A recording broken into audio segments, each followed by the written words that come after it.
Market के लिए आज जैसा कि आपने कहा खराब दिन, चौतरफा बिकवाली, स्पेशली आप देखिए बैंक निफ्टी सिर दर्द बना हुआ है, ब्रॉडर मार्केट्स में बिकवाली है, लेकिन दो स्पेसेस जहां पर अच्छी खरीदारी इस खराब मूड माहौल में भी है वो है एक ऑटो स्पेस और एफएमसीजी स्पेस।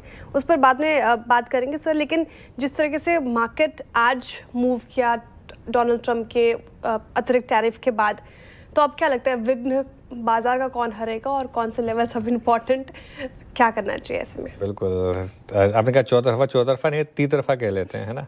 एक पॉकेट कंजम्पशन चल रही है। देखिए श्रेया, क्या हो चुका है और क्या होना है।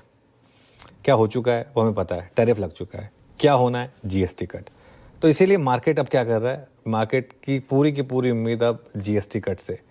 क्यों, आज भी अगर आप देखें, अब ट्रेड डील को तो आप पचा चुके हैं, अब आप वर्स्ट प्राइसिंग कर चुके हैं। अब आप ये प्राइसिंग कर चुके हैं कि परसों जब आप आएंगे शो करने तो हमारे ऊपर 50% टैरिफ लग चुका होगा। बाई चांस ना लगा तो बहुत बड़ा पॉजिटिव होगा। अगर ऐसा कुछ आ जाए तो ये तो बहुत ही बड़ी खबर होगी मार्केट के लिए, अगर कोई नेगोशिएशन अगले 2 दिन में यहाँ पर कोई पॉजिटिव खबर आ जाए तो। लेकिन एक बार के लिए इसको दरकिनार करते हैं जो मार्केट कर रहा है। क्यों इंट्राडे में ऑटो और क्यों इंट्राडे में एफएमसीजी इस तरीके से चला। तो आज भी हम सुबह कमेंट्री में बात कर रहे थे कि डिक्लाइन में ज़रूरी नहीं है कि आप सब कुछ बेचें। आज भी हीरो की बात की हमने और भी कई स्टॉक्स की बात की, कंजम्पशन बास्केट, क्योंकि यहाँ पर अब मार्केट उम्मीद लेके चल रहा है कि यहाँ पर अब अच्छी खासी बाइंग होगी। इसीलिए इस वीक मार्केट में भी ऑटो और एफएमसीजी यही शेयर चले हैं। अब नज़रिया यही है, अभी कुछ समय के लिए हमें कंजम्पशन बास्केट के साथ ही रहना है। अगर ट्रेड डील पर कोई पॉजिटिव खबर आ गई बाई चांस, उसको बाद में देखेंगे। वो तो आ गई तो आ गई। जो आपके पास अभी है इंफॉर्मेशन वो ये है कि ऑटो और एफएमसीजी अभी आउट परफॉर्म कर रहे हैं जीएसटी कट की वजह से। एक सवाल, हालांकि आपने जिक्र किया कि बैंक निफ्टी परेशानी का सबब बना हुआ है, कारण उसके अपने कौन से कारण हैं और कब तक आपको लग रहा है आसार बैंक निफ्टी के सुधरने के? देखिए, बैंक निफ्टी में जो वीकनेस है ना, इसका मुझे लग रहा है, मुझे लग रहा है कि सबसे बड़ा कारण है कि बाजार को लग रहा है कि ये जो ओवरऑल मार्केट की वीकनेस है और इसमें जिस तरीके की एफआई सेलिंग आ रही है, उसमें सबसे ज़्यादा डैमेज जो है इन 2 स्टॉक्स को पड़ेगा, एचडीएफसी बैंक और आईसीआईसीआई बैंक। बैंक निफ्टी कुछ नहीं है, बैंक निफ्टी बस बेसिकली ये 2 स्टॉक्स का कॉम्बिनेशन है। उसके अलावा बाकी सब स्टॉक्स तो इधर उधर का भी थोड़ा बहुत इक्का दुक्का कॉन्ट्रीब्यूट कर दिया। मेन कॉन्ट्रीब्यूशन इन 2 स्टॉक्स का है। लेकिन एक चीज़ मैं आपको बता रहा हूँ, बैंक निफ्टी बेस्ट होता है ईटीएफ इन्वेस्टिंग के लिए। हर डिक्लाइन पर अगर आप बैंक निफ्टी की ईटीएफ को प्लस करें, कहीं ना कहीं तो मामला सुधरेगा। और जब सुलटेगा तो बैंक निफ्टी में फिर 500,000 पॉइंट की फिर सीधा 5,000 पॉइंट की रैली होती है। अब वो बैंक निफ्टी के लिए ट्रिगर कहाँ से मिलेगा ये कहना थोड़ा टफ है। इसके लिए ट्रेडिंग में भी थोड़ा अवॉइड करना है। लेकिन अगर आप एक इन्वेस्टर हैं, आई थिंक मौका है अब थोड़ा सा ईटीएफ डाल देने का। आगे अगर और गिरेगा तो और थोड़ा सा ईटीएफ में ऐड करिएगा। यह है, कल बाजार बंद है, कल छुट्टी है, एक दिन का सुकून तो मिलेगा। 24,700 बेचने वाले ने कोई पहर नहीं देखा, सुबह भी बेचा, दोपहर में बेचा, शाम को भी बेच रहा है ना। डे लो अनुज, क्या अप्रोच रखे हैं ऐसे में? बिल्कुल वीरू, और देखिए जब हमने क्लोजिंग की शुरुआत की थी तो थोड़ी सी होप थी, वो पूरी की पूरी होप मार्केट ने ऐसे ही धूल चटाई उसकी, और 24,700 भी ब्रेक के आपने बोला, बहुत बुरी क्लोज है। देखिए निफ्टी पे कोई स्ट्रैटेजी नहीं है। मैं बस ये कहूँगा कि कल की छुट्टी को एंजॉय करिए, गणेश उत्सव को धूमधाम से मनाइए, बड़ा फेस्टिवल है। मार्केट तो आता रहेगा, मार्केट को थर्सडे को रिविजिट करेंगे। वैसे ही खून जलाने का कोई फ़ायदा है नहीं इस मार्केट में। और थोड़ा सा डोनाल्ड ट्रंप को भरा बुला कह लीजिए, क्योंकि उन्होंने पूरा का पूरा मूड बिगाड़ा आज का मार्केट का। बहुत ख़राब क्लोज़ है ये, बहुत ख़राब क्लोज़ है। और एक चीज़ समझ लीजिए, अब जिन लेवल्स पर हम बंद हो रहे हैं वहाँ पर अब निफ्टी, आज सुबह हम बात कर रहे थे कि अगर 24,800 के नीचे गया तो 24,650 तक कोई सपोर्ट नहीं है, और हम 24,690 पे तो आ गए। इवन बैंक निफ्टी पर भी वो 54,500 हटा, जिन पॉइंटर्स को कोई मतलब नहीं है वैसे अब इनका, 54,500 ये भी देखिए। अब आप इसको भी आपने अब ब्रीच किया है।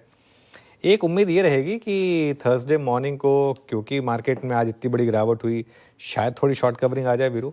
और एक उम्मीद ये भी रहेगी कि एटलीस्ट आपके पास 2 सेक्टर में जो अच्छा कर रहे हैं, ऑटो और एफएमसीजी। लेकिन जो भी है, आज की क्लोज ख़राब है। और मतलब सच बताऊं तो सुबह जब गिफ्ट निफ्टी 70 पॉइंट नीचे था और जब वो न्यूज़ फ्लो आ रहा था, ये कभी नहीं किसी ने सोचा होगा कि आज हम 70 पॉइंट नीचे खुलने के बाद 270 पॉइंट नीचे बंद होंगे। मतलब इस तरीके का कोलैप्स, इस तरीके का ब्रेकडाउन होगा, आई डोंट थिंक ये किसी ने सोचा होगा। चलिए, तो 25% एक्स्ट्रा टैरिफ सर लगा दिया, अब क्या? अब ये जो ट्रम्प टेरर है बेसिकली, आप कह रहे थे ना, इसका इलाज क्या है? देखो, हर बीमारी का इलाज है, ऐसा नहीं कि नहीं कोई लाइलाज बीमारी होती नहीं है। हाँ, कोई बड़ी मुश्किल वाली होती है तो इसका इलाज थोड़ा मुश्किल से मिलता है, थोड़ा समय लगता है, रिसर्च ज़्यादा करनी पड़ती है, मेहनत ज़्यादा करनी पड़ती है। लेकिन इलाज सबका है, ट्रम्प का भी है। ऐसा नहीं कि ट्रम्प का इलाज नहीं, और ट्रम्प का इलाज चल भी रहा है। मेक नो मिस्टेक, सब जगह चल रहा है। और कल आप प्रधानमंत्री जी के स्टेटमेंट देखेंगे, आपको समझ में आ जाएगा ट्रम्प का इलाज कहाँ कहाँ चल रहा है। मैं कल प्रधानमंत्री जी का एक स्टेटमेंट था, चाहे कितना भी दबाव बनाए, हम अपनी ताकत बढ़ाएंगे। वो ये नहीं कह रहे हम दूसरों को झुकाएंगे, हम अपनी ताकत बढ़ाएंगे, खुद को आत्मनिर्भर करेंगे, समझौता नहीं करेंगे। जो हमारे डेयरी फार्मिंग, श्रिम्प, ये सारे जो बिजनेस है, एग्री बिजनेसेस वगैरह, किसानों के हिसाब से वहाँ पे समझौता करने के लिए वो साफ मना कर रहे हैं। तो आई थिंक अब जो ट्रम्प के इलाज की आपने बात की, देखिए सिंपल सी चीज़ें, ट्रम्प को जो करना था वो तो कर चुके। करेक्ट। उनको 25 लगाना था, 25 लगा दिया, फिर 25 एडिशनल लगाना था, लगा दिया, और वो टेस्ट के मस नहीं हो रहे। और सब लोगों ने उनको अच्छे से डेटा दे दिए, दिखा दिया कि भाई देखो, दो चीज़ें समझो। ये पहली चीज़ तो हमने बहुत अच्छे से बताया, हमारे से ज़्यादा बिजनेस तो आप कर रहे हैं। करेक्ट।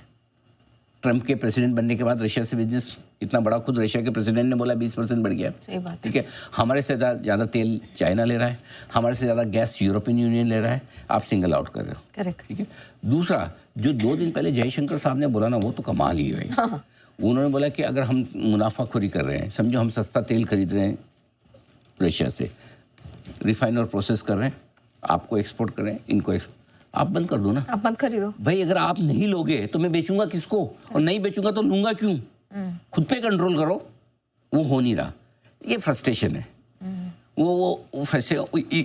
वो मतलब वो ईगो हर्ट हो गया, वो सिंगम स्टाइल वाला कि ईगो हर्ट नहीं करना था, वैसा है। सो ईगो है, मामला ईगो का है उसको। और कई सारे आर्टिकल्स मैंने पढ़े इन बीच में, कई सारे लोगों की ओपिनियन, सबका एक मानना क्लियर कि इसका रशिया के बिजनेस से लेना देना कुछ नहीं है। ट्रम्प के पेट में दर्द किसी और चीज़ का है। ठीक है, वो किस चीज़ का वो जाने, सरकारें जाने, हमारे लेवल की बात नहीं है। हमारा पूरा मामला ये कि हमारा रिएक्शन अब क्या आता है, इस पे दारोमदार है। लेकिन सर, सबसे पहला सवाल वाई, क्यों इतनी गिरावट? देखो, सबसे इजी काम तो जो है, और जो एक्चुअल भी है, हाँ, जिसके जिम्मेदार ट्रम्प ही है, उनके ऑर्डर पर साइन करने के बाद से गिरावट का मूड माहौल बना है। कल देर शाम उन्होंने जो एडिशनल 25% टैरिफ 27 अगस्त से लागू होना था, उस आदेश पर उन्होंने हस्ताक्षर कर दिए। और वो एक बड़ा कारण था, क्योंकि हम मान के चल रहे थे कि ये शायद कल करेंगे और परसों से लागू होगा। लागू तो परसों से ही हो रहा है, एनीवे 27 से ही हो रहा है, लेकिन साइन एक दिन पहले कर दिया तो ठीक है। थोड़ा वो एक इम्पैक्ट है कि कहीं नहीं तो आखिरी मौके तक, आखिरी मिनट तक उम्मीद रहती है कि हो सकता है थोड़ा टाल दे, बाद में करेंगे या कुछ बोल दे। इस बार वो भी समझदार निकले, समझदार तो नहीं, कम बेवकूफ़ निकले कि बोला कुछ भी नहीं और चुपचाप लगा दिया। नहीं तो आमतौर पर क्या है, वो बॉलीवुड के हीरो की तरह है। मैं पहले वो भी लेन के अड्डे पे जाएगा, 5, 7, 10 डायलॉग मारेगा, फिर गोली चलाने की। मैं जब तक डायलॉग पूरे नहीं होगा तब तक मारूंगा नहीं, ऐसा वो ऐसा वाला हाल है। तो वो बोलते ज़्यादा है, करते भी हैं, नो डाउट, बोलते ज़्यादा है। तो पहली चीज़ तो ये। दूसरा, एक ही दिन करना था कल साइन, एक दिन पहले करके उन्होंने थोड़ा अपना ऐसा दिखाया है, मैं कड़क हूँ, स्ट्रॉन्ग हूँ, मतलब झुकने वाला नहीं हूँ। वो संकेत उन्होंने दिया, वो हमने पढ़ भी लिया, बिना बोले ही दिया है। तो कई बार एक बोल के जो इम्पैक्ट नहीं आता वो बिना बोले भी आ जाता है, ये बात दूसरी। लेकिन जो बड़ा कारण है भारतीय बाजारों में, वो है एफआईएस की बिकवाली का। भले इंडेक्स फ्यूचर्स की लॉन्ग पोजीशन आपको थोड़ी 3 दिनों से बढ़ती हुई दिखी है, नीचे से 7-8% से 13% पे आए, लेकिन कैश में लगातार बिकवाली ही हो रही है। एफआईएस का कहीं कोई दूर दूर तक अभी तक खरीदारी करने का मूड नहीं है। पिछले 2-3 दिनों में भी कमजोरी का ही रुझान है, तो वो एक ही है। घरेलू फंड खरीदारी भले करें, लेकिन रिटेल इन्वेस्टर्स ने हाथ खींचा है, क्योंकि पिछले 2 सेशन से वापस जो उतार चढ़ाव हुआ उसमें रिटेल इन्वेस्टर्स का थोड़ा सा कॉन्फिडेंस हिला है। 25,150 से 24,850 ट्रेडिंग रेंज पूरी 600 पॉइंट की 300 पॉइंट की आप एक ही दिन में देख लें ऊपर से नीचे, तो थोड़ा कॉन्फिडेंस हिल जाता है। तो मेरा ये मानना है कि रिटेल इन्वेस्टर भी थोड़ा सा वेट एंड वॉच वाले मूड में, या फिर जो है उन्हें बेचना ज़्यादा चाहते हैं। अब आइए निफ्टी और बैंक निफ्टी, 2 बड़े लेवल टूटे आज, 24,850 और 54,900, और कई सारे लोगों के यही स्टॉप लॉस के लेवल थे, और होने भी चाहिए थे, क्योंकि मल्टीपल ट्रिगर्स यहीं पर थे इस लेवल के आसपास ही।